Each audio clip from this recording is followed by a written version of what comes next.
So now we have the opportunity to engage with two of our panelists and these fantastic presenters as they share some teaching videos and answer your questions. Joining me live are panelists, Dr. John DeWitt from Indiana University and Dr. Mariana Arvanitakis from Brussels. Thank you all for being here today. For those of you in the audience, during this next session, we will have some interactive questions for you. Please click on the polling tab to the right of the Q&A tab. Your participation in the polls will help drive the discussion. So really would like to encourage you all to participate. The first teaching video will be by Dr. Robles Madranda. Unfortunately, he's been unable to join us today for the live discussion, but I've watched this video. It's really worth presenting it, and then we could have some discussion among our panelists. And then certainly any questions, please do use the Q&A tab, and we can then answer them either online or offline. If you think of a question later on that you want us to address, please do so. We're here all day, and so we can respond to them at any time. So if you could cue the first video, please. I will talk about US-guided management of a pancreatic duct stricture. This is my disclosure. Therapy of pancreatic duct strictures may be challenging. US-guided therapeutic management of pancreatic strictures is a minimal invasive endoscopic procedure to aid in providing relief in such patients. The present patient is a 47 years old female with past medical history of chronic pancreatitis and obesity. The patient has a past surgical history of cephalic duodenopancreatectomy. The patient presented with a history of chronic severe abdominal pain related to a pancreatic duct stricture. At US, the pancreatic body showed duct dilation due to a post-surgical stenosis.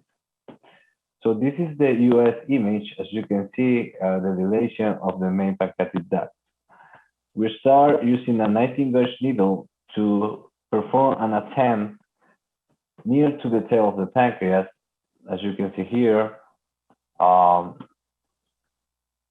contrast goes out from the main pancreatic duct. So then we change the position and we arrive to place very well a double peak tail using the US guided. Previously, using the cystosome, an attempt was performed in the tail of the pancreas, but then a second attempt near to the neck of the pancreas was successful. Finally, we close the first attempt using the cystosome with over the scope clip.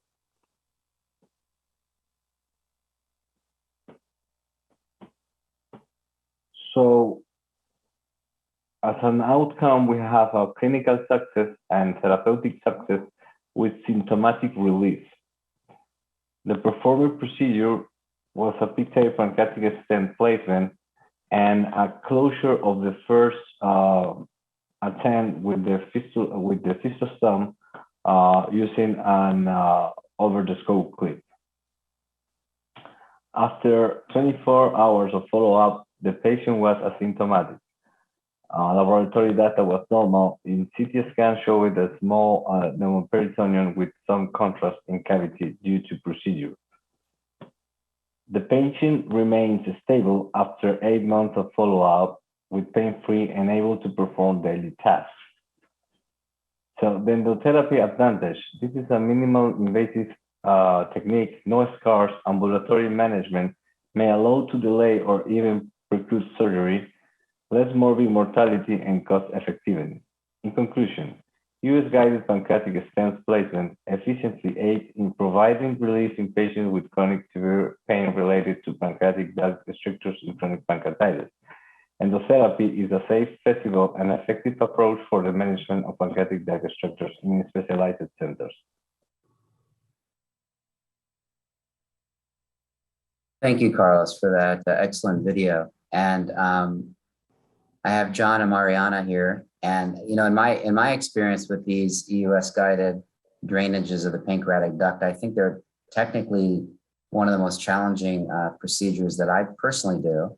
And both my personal experience as well as the published data would suggest that the success rate, technical success rate that is lower than for biliary drainage or gallbladder drainage, certainly pseudocyst drainage. So I wonder if either of you or both could share sort of your experience with the technique and any recommendations as to what kind of experience or skill set do any of our audiences require before they consider this type of intervention in their practice.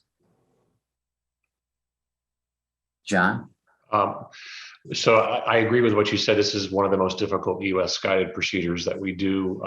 We are limited at least in this country, due to the absence of a cystotome equivalent. For years, Europe and South America have had this 5 or 6 French device to have electrocautery enhanced access to the pancreatic duct.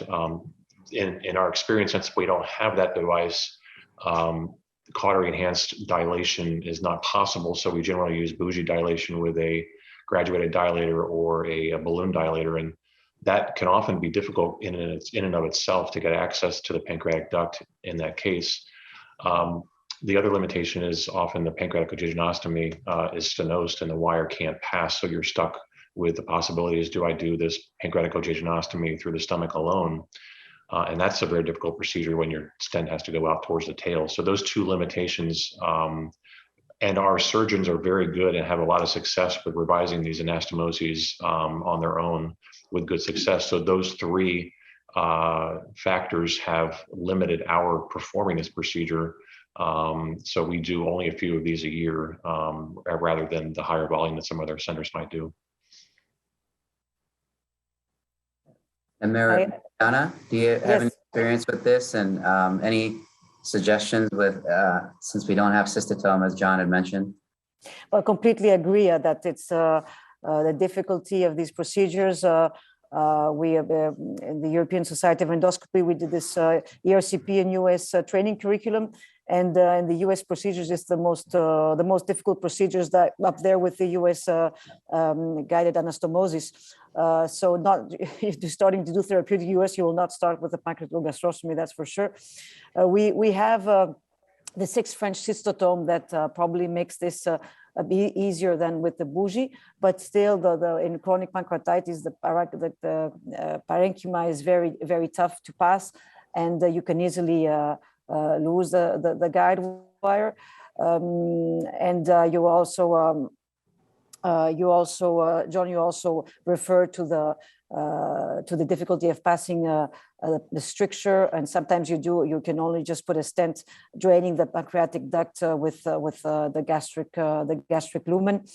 That can be also efficient and clinically efficient.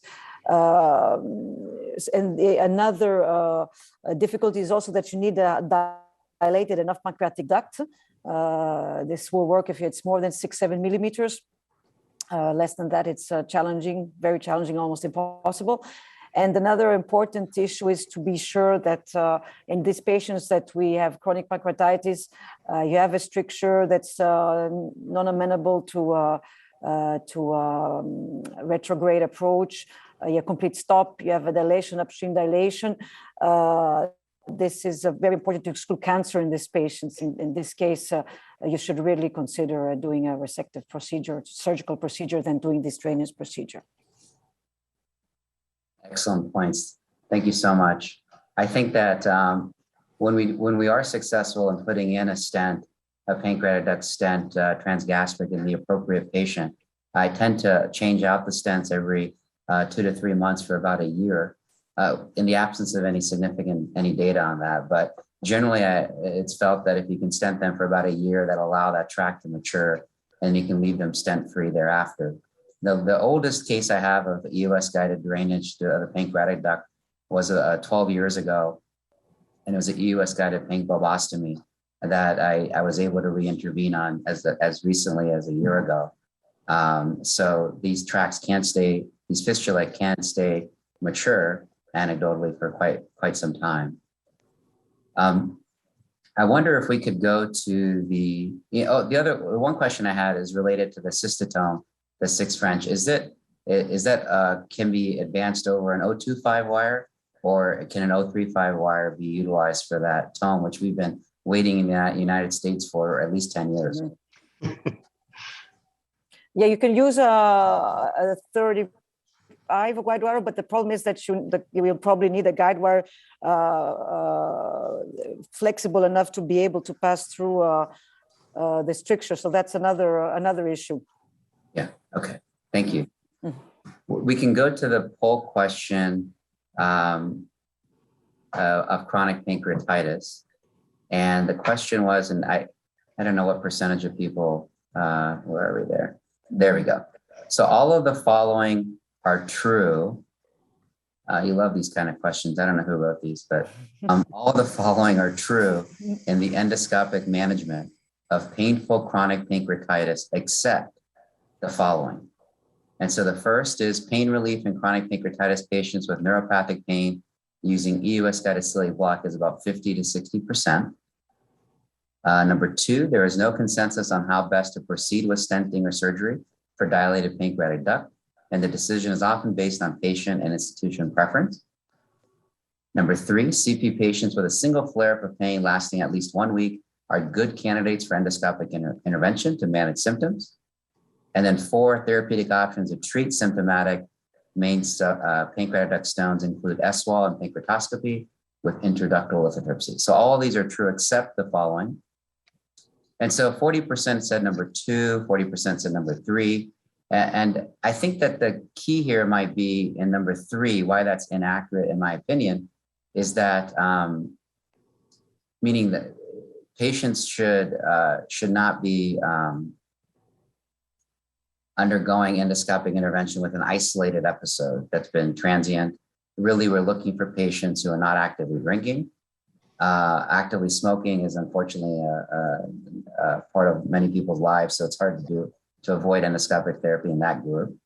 But if they have already, if they've only had one episode and not having repeated episodes of symptoms that are limiting their quality of life, then we don't intervene in that group of patients. But if they're having those kind of effects on quality of life and symptom control, then those are the ideal candidates for endoscopic therapy. So that is the one answer that is incorrect. So the right answer there is number 3.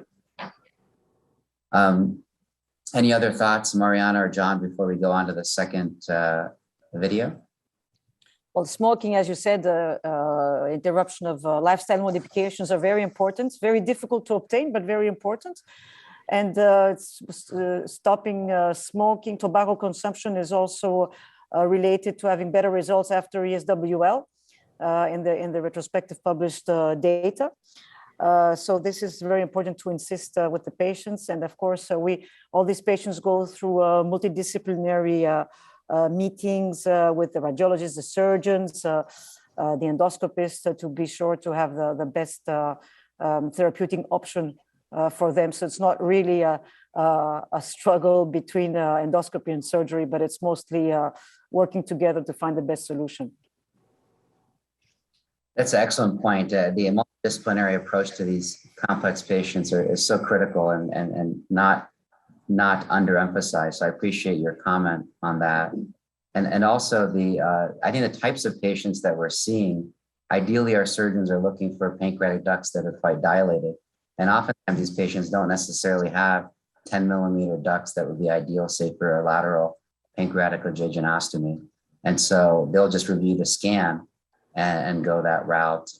Or depending on your institution and your preferences and experience, then you can just offer that outright or have the discussion yourself with the patient of surgery versus endoscopic interventions. So the next video presentation, teaching videos by Dr. DeWitt. And if we could please show that video. Hello, this is Dr. John DeWitt, and this is the teaching case for pancreatic cyst ablation. This is a case of a 78-year-old male who is 20 years status post-kidney transplant for IgA nephropathy. He is managed on Coumadin for chronic DVTs. During workup for lower abdominal pain that was later confirmed as diverticulitis, a CT scan demonstrated a pancreatic cyst. The CT scan showed 3 cysts, the largest measured 3 centimeters, and confirmatory MRI in July 2017 at our institution showed a normal pancreatic duct, multiple pancreatic cysts, the largest of which measured 3 by 2.4 by 2.4 centimeters in the body. This is an axial and close-up coronal view of this pancreatic cyst. Here it is in the body, measuring about 3 centimeters in size.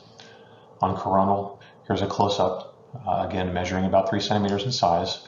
There was no associated nodule or mass with this cyst.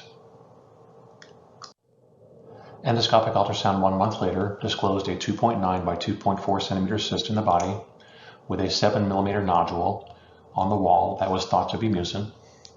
FNA retrieved 9 cc's of clear viscous fluid. Cytology showed no atypical cells, a CEA of 424, and a high clonality KRAS mutation. The diagnosis clinically was a side-branched interductal papillary mucinous neoplasm. Treatment options were discussed with the patient, including MRI in 1 year or 3 years, repeating endoscopic ultrasound in 1 year, distal pancreatectomy, or pancreatic cyst ablation. After discussing the risks and benefits of each option, the patient elected for cyst ablation. During cyst ablation 2 months later, a 19-gauge needle was used to puncture the cyst, 7 cc's of fluid were aspirated, and 3 cc's of saline was lavaged multiple times within the cyst. Following lavage, 7 cc's of a mixture of gemcitabine and paclitaxel were injected and left into the cyst. This is an EUS picture of the cyst post-ablation, demonstrating a slightly thickened wall and a post-ablation size measuring 2.4 centimeters. A CT scan performed about 3 months after this ablation at an outside institution demonstrated the cyst had not changed in size and measured 2.7 by 2.3 centimeters. The decision was made to proceed with ablation number 2. The second ablation was performed about 7 months after the first. Prior to injection and ablation, endoscopic ultrasound disclosed a 2.4 by 1.8 centimeter cyst. FNA retrieved 3 cc's of fluid. This was followed by a 3 cc saline lavage for several minutes following injection of 3 cc's of chemotherapy. This is the view of the cyst after lavage and injection of chemotherapy. This slide illustrates the effect of ablation at 1.5 and 3.5 years following the second treatment. The first image is of a baseline cyst measuring about 3 centimeters in size. CT scan 1.5 years later demonstrates no visible cyst, which persists at 3.5 years following ablation number 2, signifying complete radiologic response.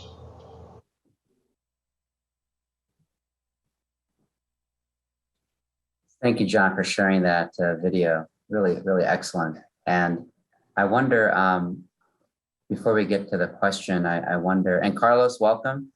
Thank you so much for joining us from Ecuador. Thank you. I realize seeing John, Mariana, Carlos, how much we miss in-person meetings. And doing this over coffee or bourbon can be fun too. So I'm just joking about the bourbon. It's too early, at least here. But I wonder, John, and I know you reviewed this in the talk, and you made a really excellent point related to the morbidity costs of surgery compared to cyst ablation. And I think it fits into this organ preservation concept. And I believe, in speaking with you personally, that these have been all done under a study protocol. Is this IRB approved?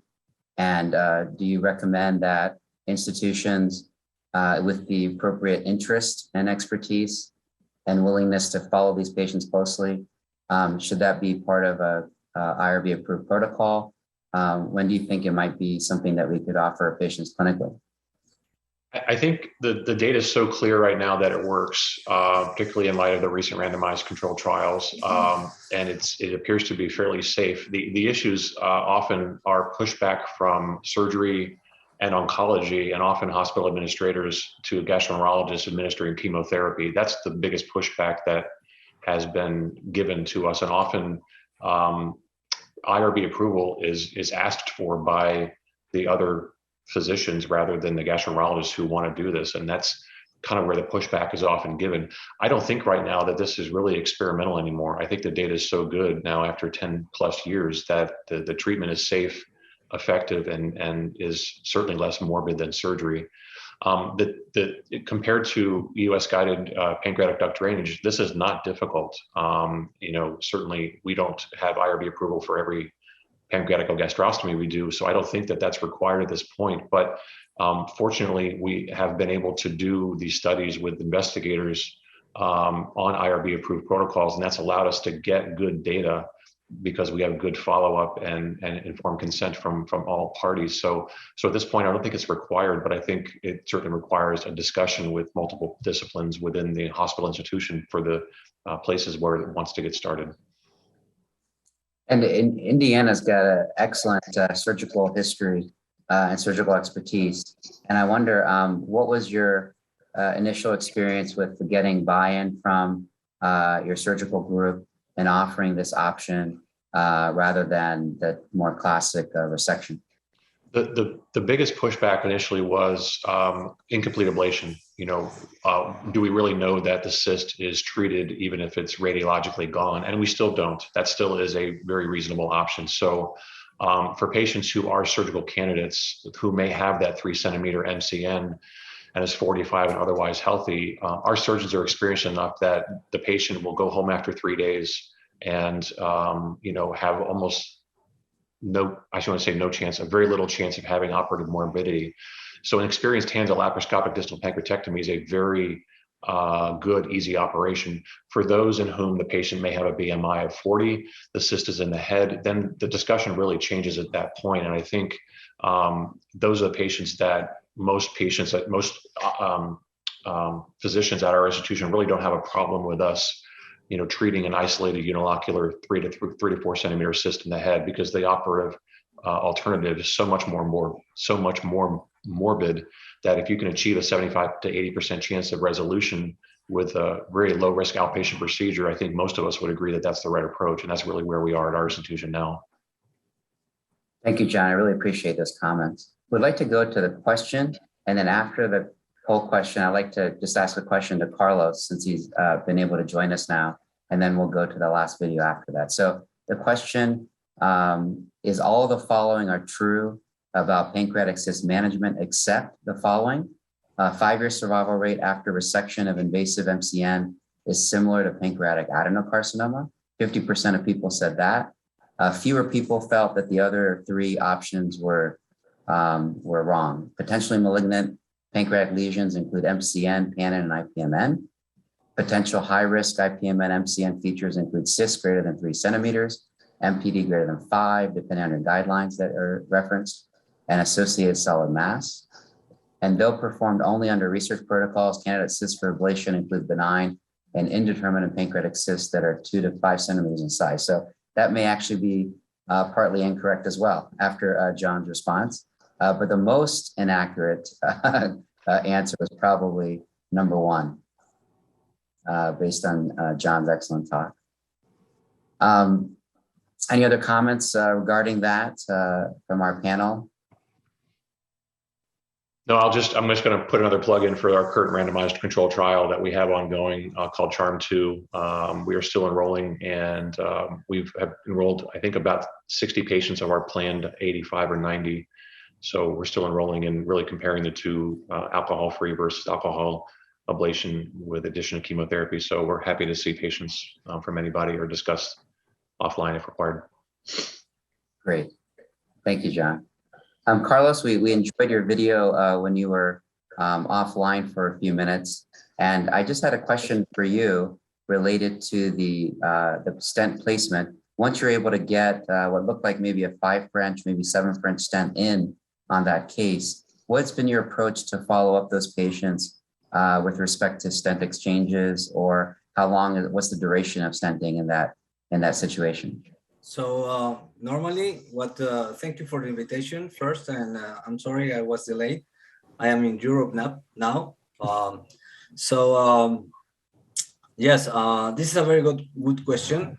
As you saw in the video, it was a little bit difficult and challenge to reach the main pancreatic duct with the guide wire at the beginning. So I had to change the positions and to reach in a good position. So the question is about how long you will leave this.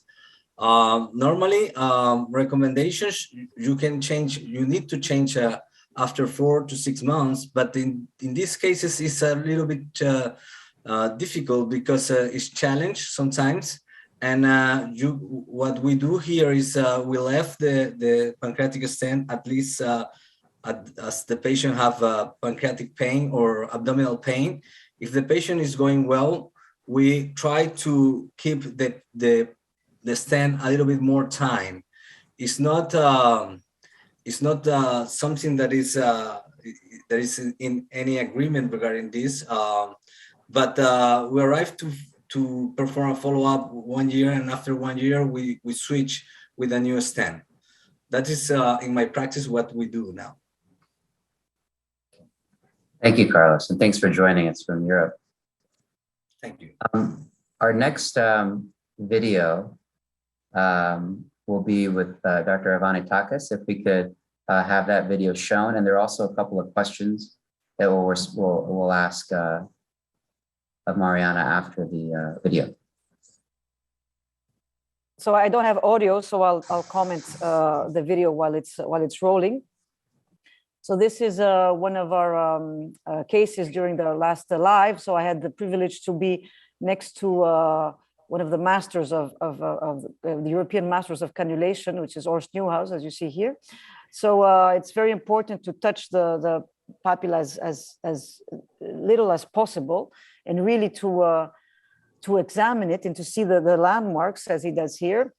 He uses here a sphincterotomy already loaded with a guide wire, so it's a guide wire cannulation technique. You can assess the difficult position at the fluoral. So it's usually we have this L shape, the cane, the walking cane. Here it's very difficult to have a good position. So he will try to get a better position by going underneath the papilla. So he reorients, and he will bend a little bit. He will ask the assistant to bend a bit the sphincterotomy to get in a more in a good direction towards the bile duct, which goes upwards, and a little bit to the left. And in this new position, you will have this insinuation, what we call insinuation. You feel that you're in something in a duct, and this is the first step. And then advancing the guide wire, he will be deep in presumably the bile duct. This patient here, he is in a supine position with general anesthesia and intubation, and so we can easily confirm that it's the bile duct by aspirating some bile and then by injecting. He explains here that if this is for a CBD stone, he injects from above to be sure that it will not flush, if it's a small stone, the stone into the intrahepatic bile ducts. And by examining the cholangiogram, we see that there is some kind of defect where the cystic duct is. So we will leave the guide wire in, and we will bring down the sphincterotome to do the sphincterotomy. So this patient has a renal transplantation, so we didn't give NSAIDs, but we gave her hydration. So we do the sphincterotomy by avoiding putting it too deep. We have all the sphincterotomy models now have these markers where you can really guide your insertion, and you really have to look at the landmarks, the anatomy, and to decide how much you have to cut, because you have to cut enough to make a full sphincterotomy to be able to extract the stone. Especially where you're not going to combine it with a sphincterotomy, with a sphincteroplasty with a balloon dilation. So it's use of blended current. It has been shown to decrease the risk of bleeding by having less risk, having the same risk of acute pancreatitis. And as explained, they will use the landmarks to do the sphincterotomy. And you see also the hands. You do not push or the catheter, but mostly use the shaft of the endoscope with the right hand to orientate and a little bit the elevator to go into the direction upwards and to do the sphincterotomy.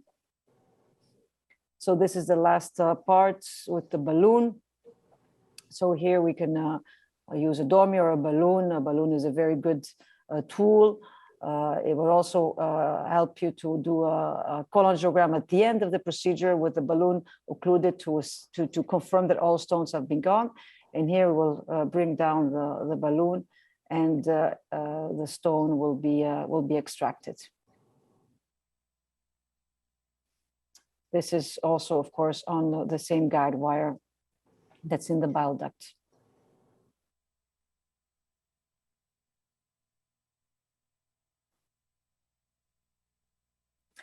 And it's very important so that the balloon extraction technique, the balloon is brought down in the direction of the bile duct. So that's where the manipulation with the scope is important, by pushing it down and torquing a bit clockwise, and to finish by having the stone out. Thank you so much for sharing that video, Mariana. I wonder that the endoscope position seems so difficult, like long position, and was it just an anatomical challenge?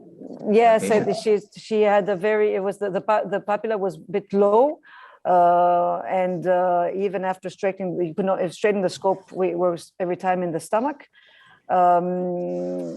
And another solution could be to change position here, to put the patient on the left lateral, but cannulation was obtained that way, and they show that it's important to, even if it's you do not find the same landmarks that you have regarding your position, to be able to decipher this and to do the cannulation and the stone extraction. And when you're for the cannulation, I know that we often emphasize the wire-guided technique, and you showed some data on wire-guided plus injection. And so I guess when you begin cannulation for our audience, I wonder, do you do purely wire alone? And then after a certain period of time, you might do the injection? Do you wait to see if the sphincterotome is seed a little bit in a common channel and then give a little squirt of injection? Because not all contrasted injections are equal, and as you know. So I wonder if you could provide some thoughts on that. Well, now I come from a school that we were taught injection from the beginning, and our assistants, our nurses are have a lot of experience in knowing how much to inject, the pressure, but gradually we also skip to guide wire cannulation. So we will start with the guide wire. We'll try to obtain this insinuation, as it was nicely shown in the video, and then very carefully advancing the guide wire. And it's also a lot of experience from the assistant to know if there's resistance, if we're in something, to identify the direction, to determine if it's in the bile duct or in the pancreatic duct. So it's we definitely will start with the guideline, and if we have difficulties, then we might do a very moderate injection just to see the distal part, the distal anatomy of the bile duct, or to have a quick confirmation that we are in the pancreatic duct. But this is very, very careful injection. And the thing I really appreciate about your talk is the emphasis on position at the papilla. I see lower ERCP volume endoscopists that will, go from a straight wire to an angled wire to a different, from cannula to sphincterotome and all these other different devices. But so many times it's just the optimal aspect of the position that really makes a difference between success and failure. And this relates to your comments about the position. One of the audience members had a question about if they understood correctly, is the position that you prefer for ERCP supine or left lateral, and why do you choose this compared to prone or semi-prone? But it depends on what are the settings regarding sedation in your center. Again, we had the until now, and I don't know if it's going to be continued being like this. We had anesthesiologists helping us out, and they always prefer to intubate the patient. So it's in general anesthesia in patients which are in supine position. That's how we learned how to do these procedures. But we can switch easily to the left lateral. This is something that we do in order to get the optimal position, especially if you have instability or if the papilla is a bit lower. Then by switching and going to the left lateral position, you will gain some extra centimeters and have a better position for biliary cannulation being underneath the papilla. Of course, if you use deep sedation with propofol and the prone position, which is what happens in most of the centers, this is also a very good position for visualization for the fluoroscopy, because in the left lateral it's more tricky to discern between the bile duct and the pancreatic duct. The prone and the supine are more favorable to have a good radiological interpretation of your findings. And another audience member had a question related to the type of pancreatic stent that you use for prophylaxis to prevent post-ERCP pancreatitis. So it's no internal flange, 5 French stents, 3 to 5 centimeters long. Another possibility is the single pigtail ones that can also be used. And now we also have the biodegradable ones that are on the market already, at least in Europe, and can also be used. They are the advantage is that you don't have to do another procedure to extract the stent after 5 to 10 days, and they can biodegrade. But there's the price is a bit higher than the traditional stents that we use. And then what's your follow-up? Do you usually check a KUB in a certain period of time after to see if the stent has passed, if it's a non-degradable stent? We propose just a plain abdomen X-ray 10 days later. And when the patient comes to the hospital for that, we ask him to have to be fasting. So if the stent is still there, we do an upper GI endoscopy and we just pull it out. We have a couple minutes left in the session. I hope we could go to the question. And are you able to scroll to the question? Keep going. Yeah. There it is. So all of the following are true for biliary cannulation and or reducing the risk of post-ERCP pancreatitis, except the following. 1 is wire-assisted cannulation is associated with improved technical success and reduction in the risk of PEP. If conventional biliary cannulation fails, then double wire technique, a referral to a high volume endoscopist. If the endoscopist is not proficient in pre-cut techniques, are recommended options. The third answer is achieving one quality indicator for ERCP is a bile duct cannulation rate of 80% or greater. And then 4, methods to reduce the risk of PEP include appropriate patient selection, indomethacin, hydration, and PD stenting in select patients. So the incorrect answer is, agree with the audience, that the really quality indicator for ERCP should be a rate 90% or greater. And Mariana's shaking her head, she's in agreement to that. I think the days of trying to accept, you know, when this was first coming out, the ASG is a Duke University study, and we were looking at proficiency in ERCP, and 80% was considered to be acceptable. We would always make the argument, even 10, 20 years ago, that no one would accept a cecal intubation rate of 80%. So why do we do that for biliary cannulation? So I really appreciate you bringing this up in your talk. I want to thank each of my panelists, John, Mariana, Carlos, so much for your time that takes to prepare the lecture, to do the annoying recording, to send the videos, to participate in this live discussion in different time zones. So thank you very much.